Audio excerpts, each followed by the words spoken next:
Séptimo libro de Carlos Castaneda. El fuego interno.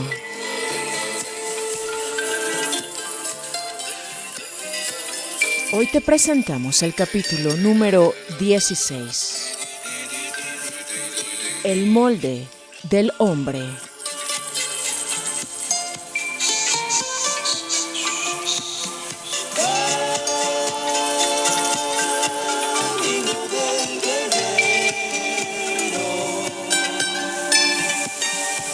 Corazón impecable al actuar.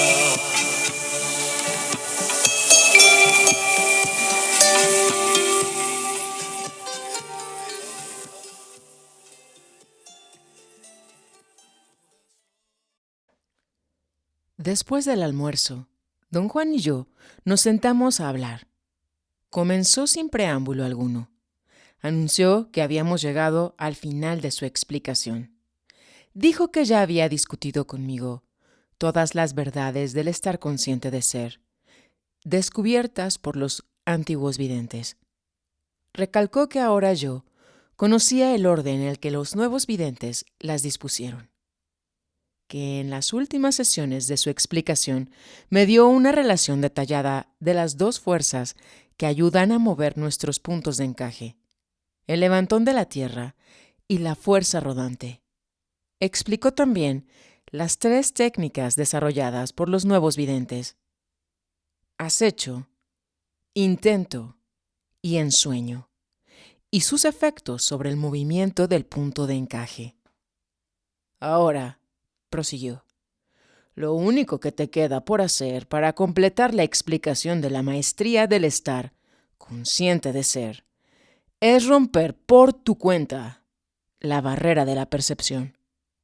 Sin ayuda de nadie, tienes que mover tu punto de encaje y alinear otra gran banda de emanaciones.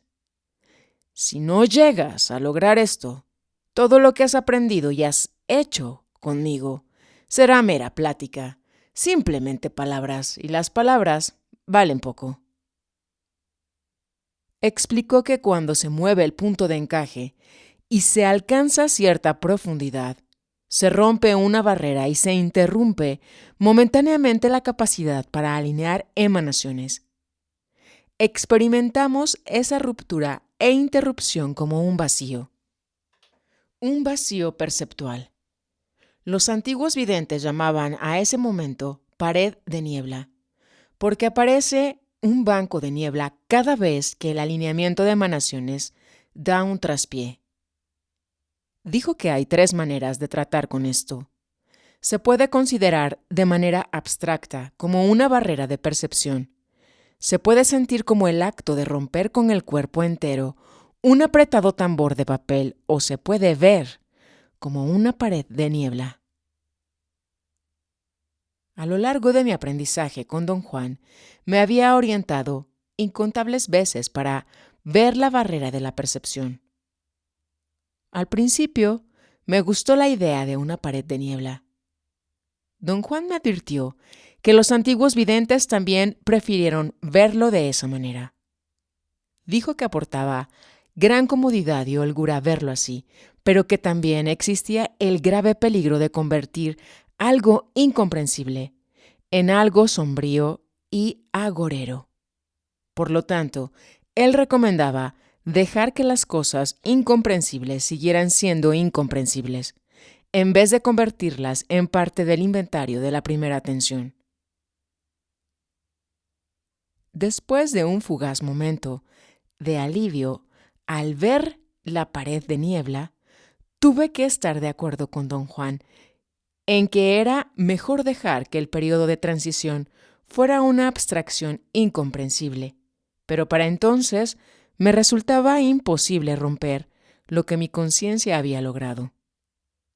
Cada vez que estaba colocado en posición de romper la barrera de la percepción, veía la pared de niebla. En el pasado, en cierta ocasión, me quejé a don Juan y Genaro de que, aunque quería verla como otra cosa, no podía cambiar. Don Juan comentó que eso era incomprensible porque yo era así tan mórbido y sombrío como los antiguos videntes, y que a este respecto él y yo éramos muy diferentes. Él, por una parte, era alegre y práctico, y no adoraba el inventario humano. Yo, por otra, no quería deshacerme de mi inventario y de ahí que fuera pesado, siniestro e impráctico. Su áspera crítica me asombró y entristeció y me puse muy melancólico. Don Juan y Genaro se rieron hasta que les corrieron lágrimas por las mejillas. Genaro agregó que además de todo eso, yo era vengativo y tenía una tendencia a engordar. Se rieron con tanto deleite que finalmente me sentí obligado a unirme a ellos. Don Juan me dijo entonces que no importaba que viera la pared de niebla, porque tarde o temprano yo cambiaría. Los ejercicios de alinear emanaciones no usadas normalmente le permitían al punto de encaje ganar experiencia en moverse. Lo que sí debería preocuparme era cómo podría yo, por mí mismo, darme el empujón inicial para desalojar mi punto de encaje de su posición acostumbrada. Recalcó entonces que el alineamiento era la fuerza que tenía que ver con todo. Por consiguiente, uno de sus aspectos, el intento, era lo que hacía que el punto de encaje se moviera. Volví a preguntarle acerca de esto. Ahora estás en una posición que te permite contestarte tú mismo esa pregunta, replicó. Lo que le da el empujón al punto de encaje es la maestría de la conciencia. Después de todo, nosotros, los seres humanos, no somos en realidad gran cosa. En esencia, somos un punto de encaje fijo en cierta posición. Si quieres moverlo, toma en cuenta primero a nuestro enemigo y nuestro amigo a la vez, nuestro diálogo interno. Haz tu inventario y después deshazte de él. Los nuevos videntes hacen inventarios precisos y después se ríen de ellos. Sin el inventario, el punto de encaje se libera. Don Juan me recordó que me había hablado largamente acerca de uno de los aspectos más sólidos de nuestro inventario, nuestra idea de Dios. Dijo que ese aspecto era como una goma muy pegajosa que ligaba el punto de encaje a su posición original. Si yo fuera a alinear otro mundo total con otra gran banda de emanaciones, tendría que dar un paso obligatorio para poder soltar todas las amarras de mi punto de encaje. Ese paso consiste en ver el molde del hombre, dijo. Hoy tienes que hacerlo sin ayuda de nadie. ¿Qué es el molde del hombre?, pregunté. Te hice verlo muchas veces, contestó. Tú sabes de lo que te estoy hablando. Me abstuve de decir que no tenía ni la menor idea de lo que hablaba. Si decía que yo había visto el molde del hombre, debía de haberlo hecho, aunque no tenía la más vaga noción de cómo era. Él parecía saber lo que cruzaba en mi mente. Me sonrió benévolamente y movió la cabeza de un lado a otro, como si no creyera lo que yo pensaba. El molde del hombre es un enorme racimo de emanaciones en la gran banda de la vida orgánica, dijo. Se le llama molde del hombre porque es el racimo que llena el interior del capullo del hombre. El molde del hombre es la porción de las emanaciones del águila que los videntes pueden ver directamente sin peligro alguno para ellos. Hubo una larga pausa antes de que volviera a hablar.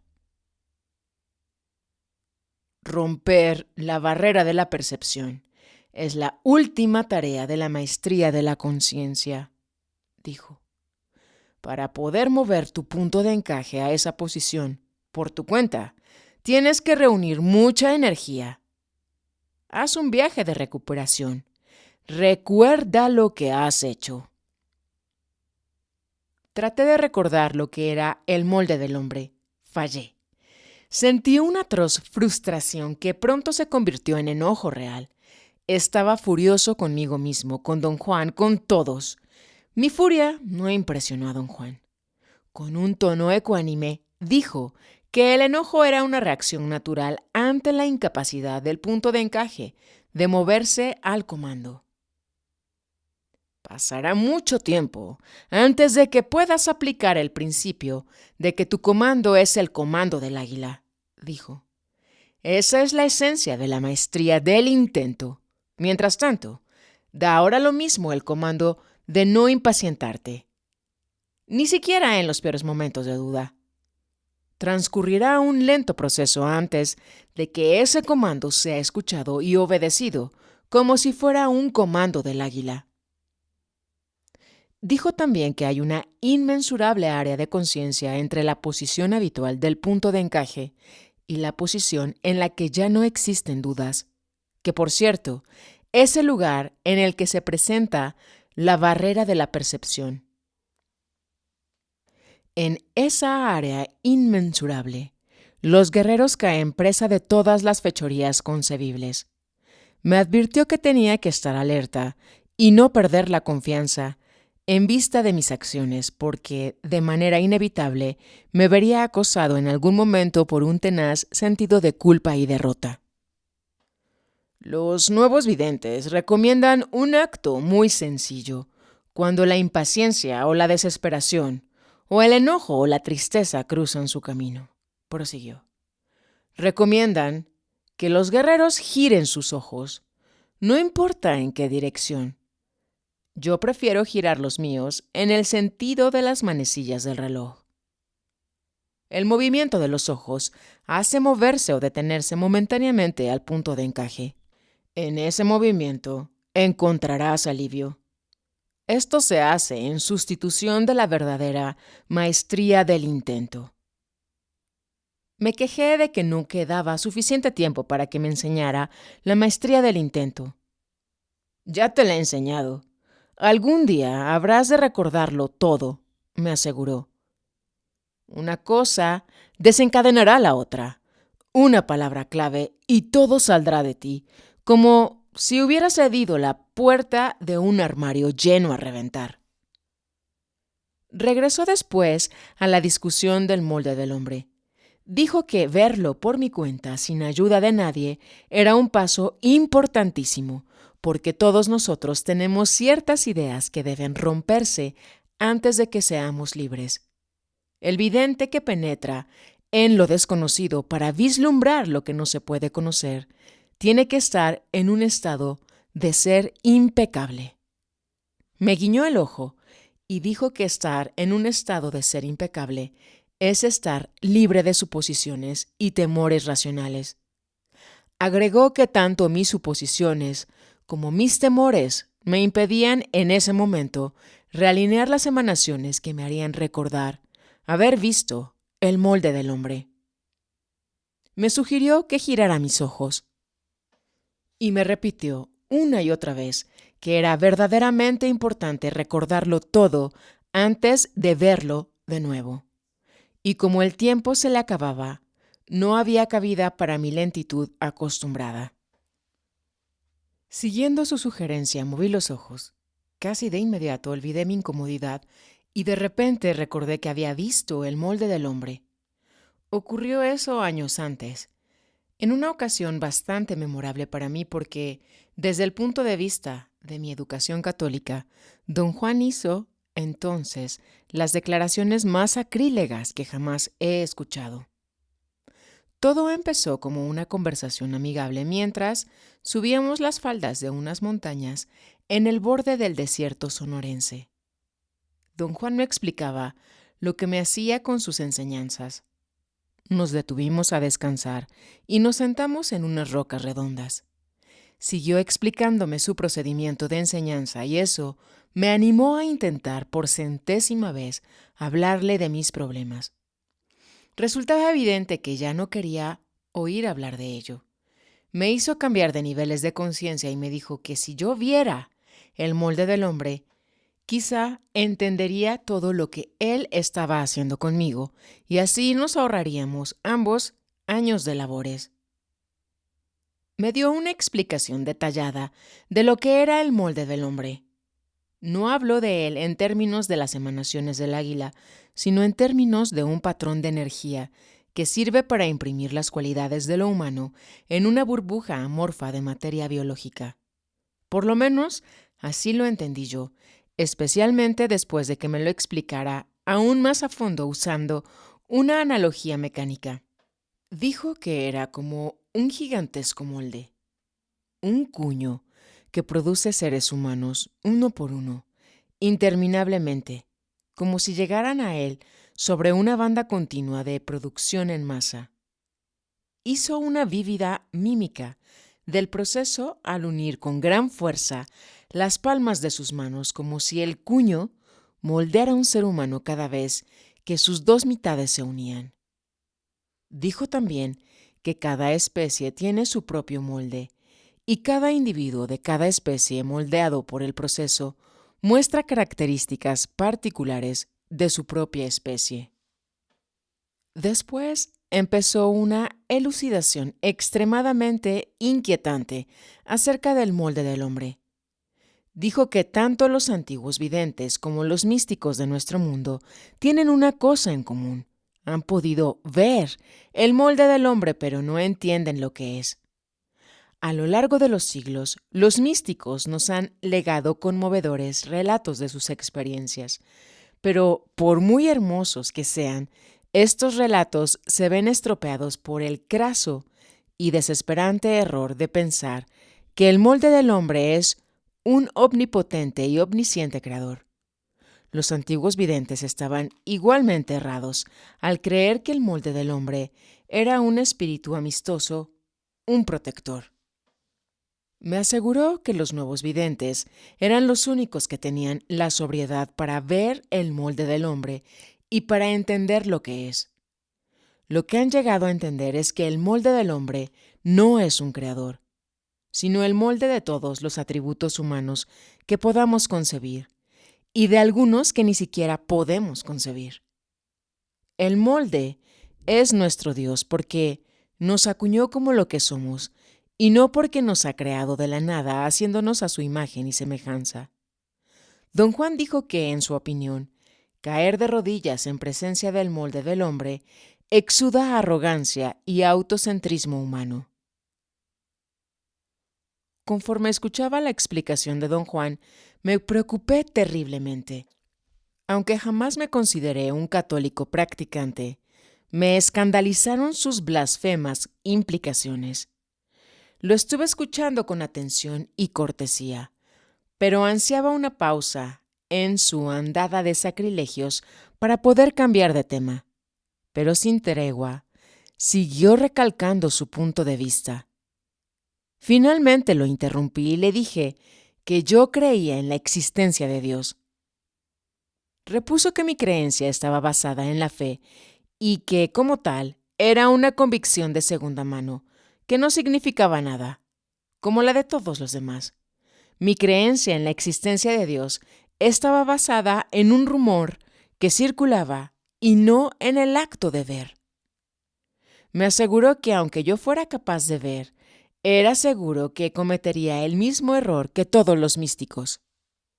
Cualquiera que vea el molde del hombre supone automáticamente que es Dios.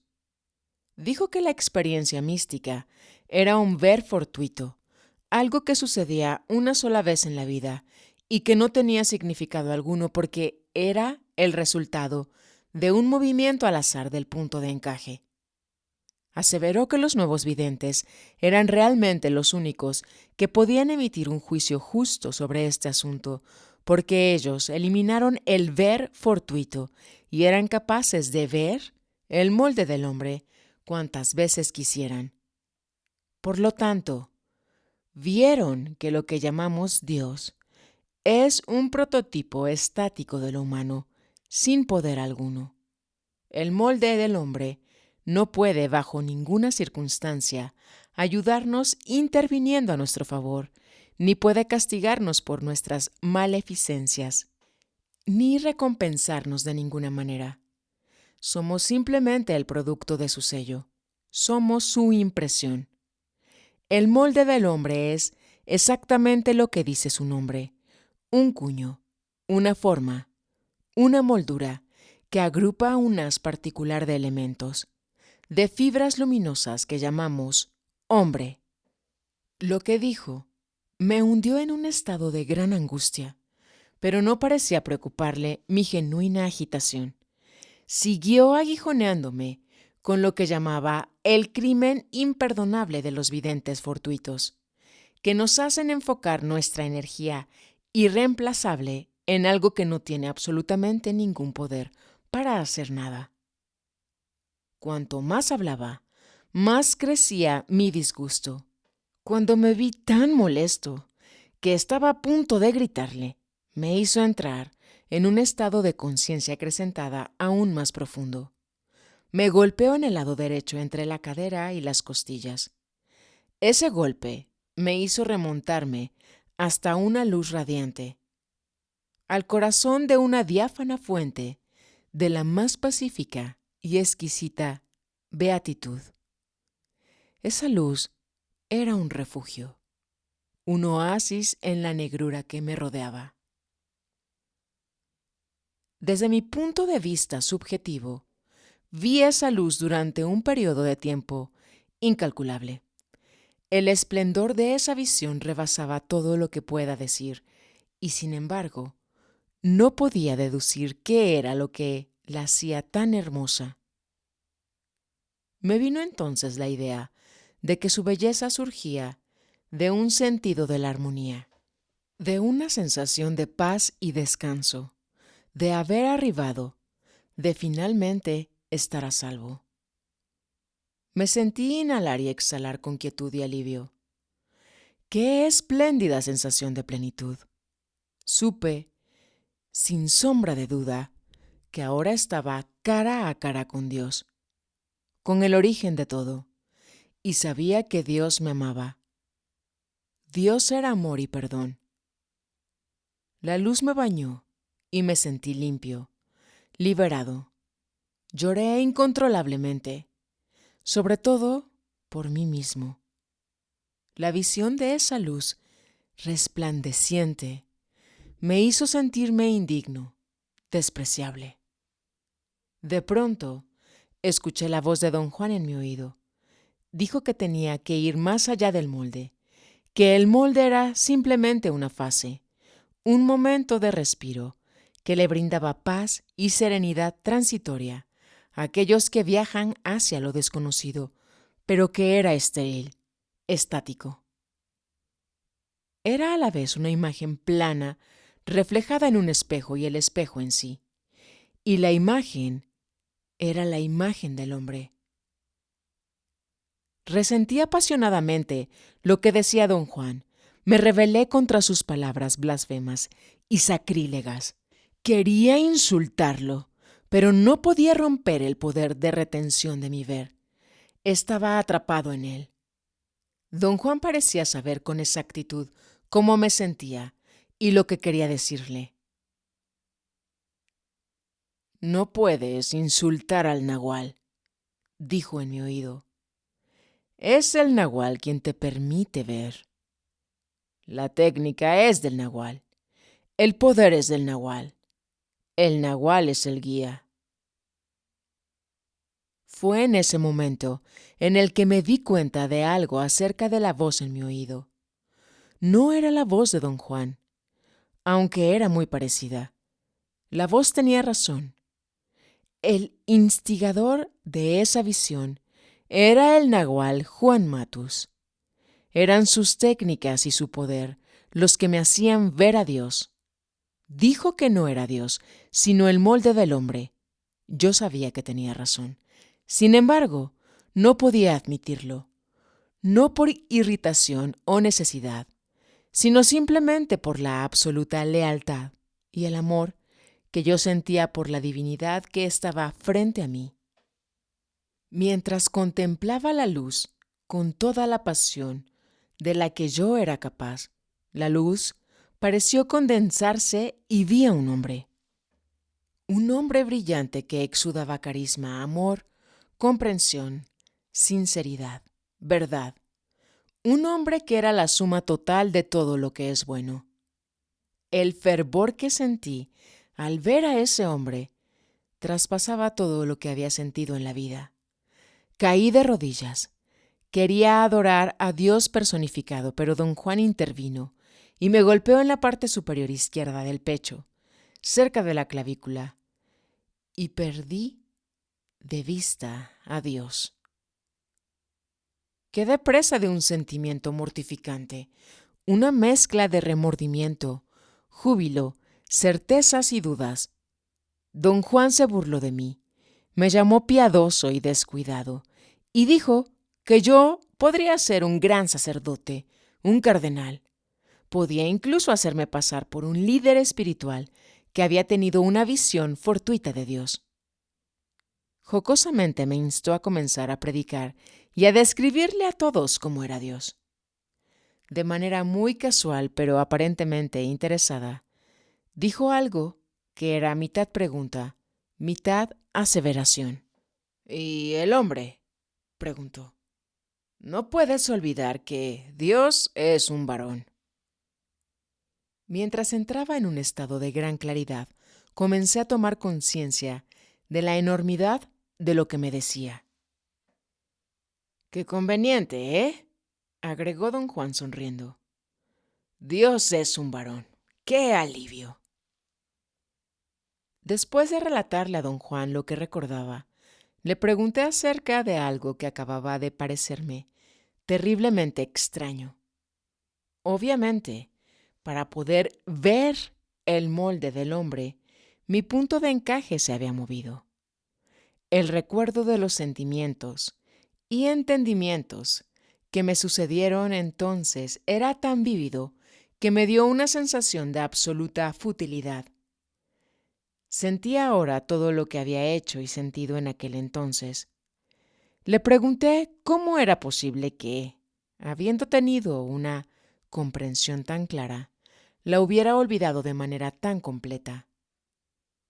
Era como si nada de lo que me ocurrió en aquella ocasión importara, puesto que siempre tenía que partir del punto número 1, a pesar de lo que hubiera podido avanzar en el pasado.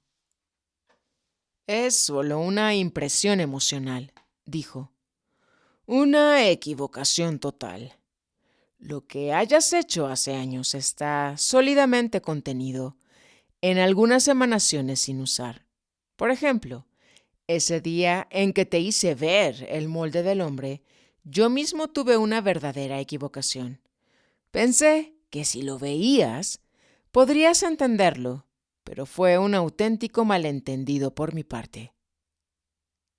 Don Juan explicó que siempre creyó que su mentalidad era lenta.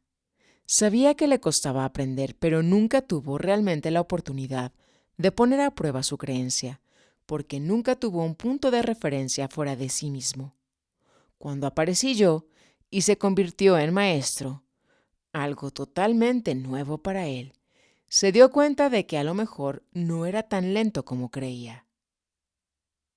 También llegó a entender que no hay manera de acelerar la comprensión y que desalojar el punto de encaje no es suficiente para comprender. Como el punto de encaje se mueve normalmente durante los sueños, a veces a posiciones extraordinariamente distantes, siempre que experimentamos un cambio inducido, todos somos expertos en compensarlo de inmediato. De manera constante, restablecemos nuestro equilibrio y la actividad prosigue como si nada hubiera sucedido. Comentó que el valor de las conclusiones de los nuevos videntes no se vuelve evidente hasta que uno trata de mover el punto de encaje de otra persona. Los nuevos videntes dijeron que, a este respecto, lo que cuenta es el esfuerzo para fortalecer la estabilidad del punto de encaje en su nueva posición. Consideraban que este era el único procedimiento de enseñanza que valía la pena discutir, y sabían que es un largo proceso que tiene que llevarse a cabo poco a poco, a paso de tortuga. Don Juan me aclaró que, de acuerdo con una recomendación de los nuevos videntes, Había usado plantas de poder al principio de mi aprendizaje. A través de su experiencia y de su ver, ellos sabían que las plantas de poder sacuden el punto de encaje, alejándolo enormemente de su posición normal. En principio, el efecto de las plantas de poder sobre el punto de encaje es muy parecido al efecto que producen los sueños. Estos los mueven mínimamente, pero las plantas de poder logran moverlo en una escala gigantesca. Un maestro usa los efectos desorientados de tal movimiento para reforzar la noción de que la percepción del mundo jamás es final. Recordé entonces que había visto el molde del hombre en otras 5 ocasiones, de una manera muy parecida a la primera. Después de cada una de ellas, me sentí menos apasionado con Dios. Sin embargo, nunca pude sobreponerme al hecho de que siempre veía a Dios como un varón. Al final, la 6ª vez que lo vi, dejó de ser Dios para mí y se convirtió en el molde del hombre. No debido a lo que dijera don Juan, sino porque la posición de un Dios varón se volvió insostenible. Pude entender entonces las primeras aseveraciones de don Juan. No fueron para nada blasfemas o sacrílegas, porque no las hizo desde el contexto del mundo cotidiano. Tenía razón en decir que los nuevos videntes se encontraban en ventaja por ser capaces de ver el molde del hombre cuantas veces quisieran. Pero la verdadera ventaja era que tenían la sobriedad para poder examinar lo que veían. Le pregunté por qué veía yo el molde del hombre como un varón. Dijo que se debía a que en ese momento mi punto de encaje no poseía la estabilidad necesaria para permanecer completamente pegado a su nueva posición y se movía lateralmente en la banda del hombre. Era el mismo caso que ver la barrera de la percepción como una pared de niebla. Lo que hacía moverse lateralmente al punto de encaje era un deseo casi inevitable o una necesidad de presentar lo incomprensible en términos que nos resulten familiares. Una barrera es una pared y el molde del hombre solo puede ser un hombre. Pensaba que si yo hubiera sido mujer, hubiera visto el molde como una mujer. Don Juan se levantó y dijo que era hora de que fuéramos al centro del pueblo, porque yo tenía que ver el molde del hombre entre la gente.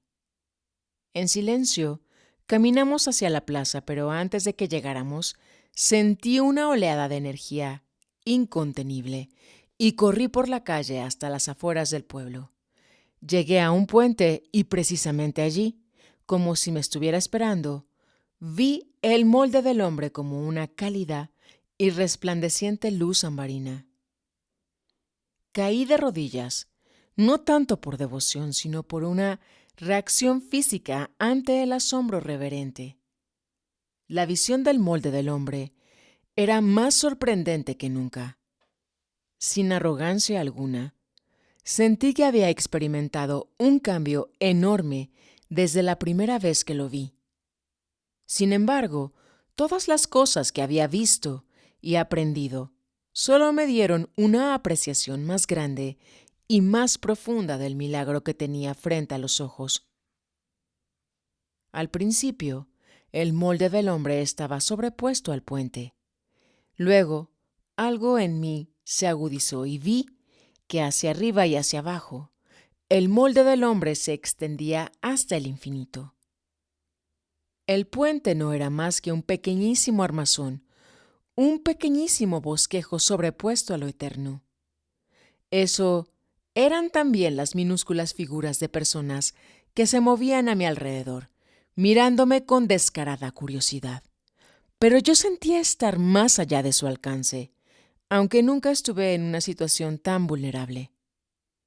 El molde del hombre no tenía poder para protegerme o compadecerse de mí, y sin embargo, yo lo amaba con una pasión que no conocía límites. Creí entender entonces algo que don Juan me dijo una y otra vez, que el verdadero afecto no puede ser una inversión. Con toda felicidad me hubiera convertido en sirviente del molde del hombre, no por lo que pudiera darme, porque no tiene nada que dar, sino por el absoluto afecto que sentía por él.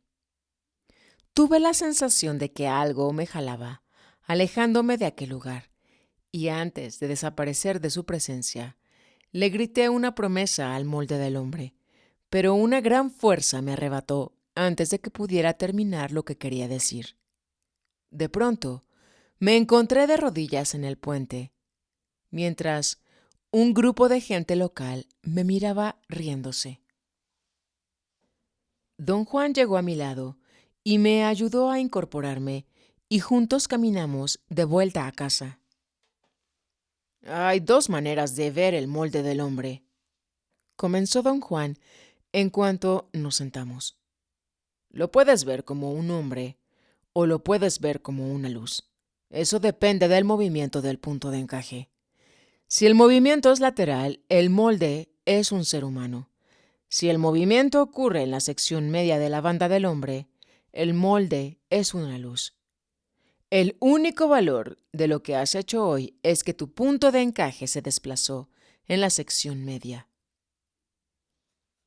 Dijo que la posición en la que uno ve el molde del hombre es muy cercana a aquella en la que aparece en el cuerpo de ensueño y la barrera de la percepción. Esa era la razón por la que los nuevos videntes recomendaban ver y comprender el molde del hombre. ¿Estás seguro de entender lo que es realmente el molde del hombre?, me preguntó con una sonrisa. Le aseguro, don Juan, que soy perfectamente consciente de lo que es el molde del hombre, dije. Cuando llegué al puente, te oí gritarle insensateces al molde del hombre, dijo con una sonrisa en extremo maliciosa. Le dije que me sentí como un sirviente inservible que adoraba a un amo inservible, y sin embargo, un afecto absoluto me llevó a jurar amor eterno. Todo le pareció chistoso y se rió hasta que empezó a ahogarse.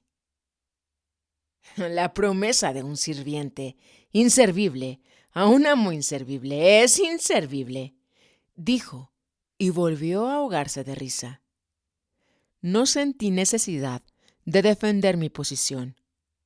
Le ofrecí mi afecto al molde del hombre sin reserva, sin pensar en recompensas. No me importaba que mi promesa fuera inservible.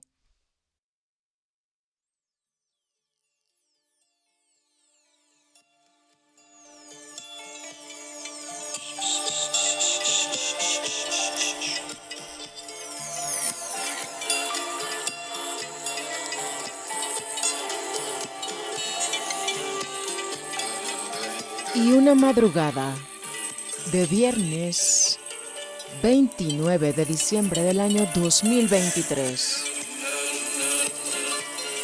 siendo la 1 del día,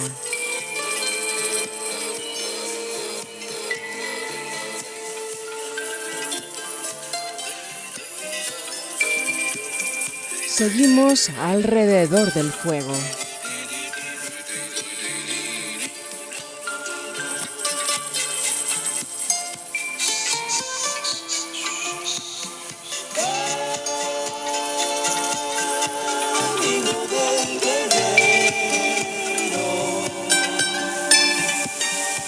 Corazón impecable al actuar.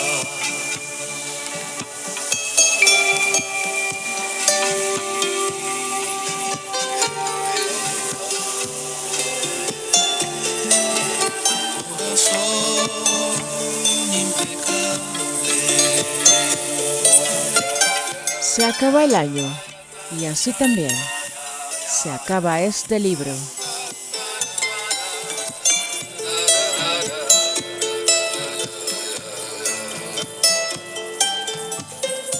Gracias, caminante, por tu sintonía. Transmitiendo energía fina desde el eje neovolcánico Cholula, Puebla, México, Hemisferio norte de la Gran América. Aprendí del nahual a acecharme y a soñar. Estar consciente, consciente de ser. Guerreros de la libertad, te dejará el águila pasar. Salto al vacío, la conciencia tiene todo lo que precisa para cruzar.